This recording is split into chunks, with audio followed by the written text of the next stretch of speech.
I'm going to read from an article that appeared today in Canadian newspapers, at least through my feed. It's via the Canadian Press, and it's titled "Canadian Civil Liberties Association Calls Quebec's COVID-19 Tax Constitutionally Vulnerable."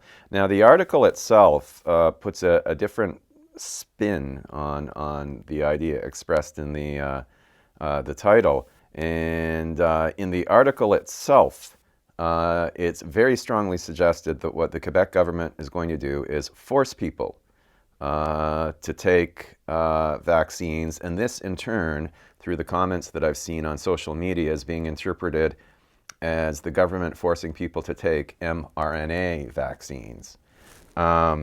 Now, I'm going to read from the article. It's quite short. With COVID-19 cases putting Canada's hospitals at or near capacity, Quebec's unprecedented plan to tax adult residents who refuse to be vaccinated is coming under fire. The Canadian Civil Liberties Association says the tax plan is deeply troubling, noting the Charter of Rights and Freedoms recognizes individual autonomy over our bodies and medical decisions.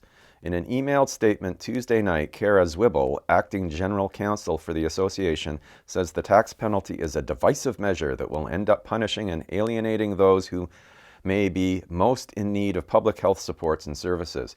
Now, I don't have time to sort of, launch into kind of a detailed discussion of the legal nuances of this, but it does seem to me that there is a distinction to be made between a tax on people who don't want to do something and who belong to a demographic that is clearly putting a burden on the health system, i.e. the unvaccinated, much more likely to end up in ICU, much more likely to die, and the concept of forcing people to do something. They don't have to take the vaccine, but they will have to pay a tax in order to not take mRNA vaccines. Your own comments on this are welcome.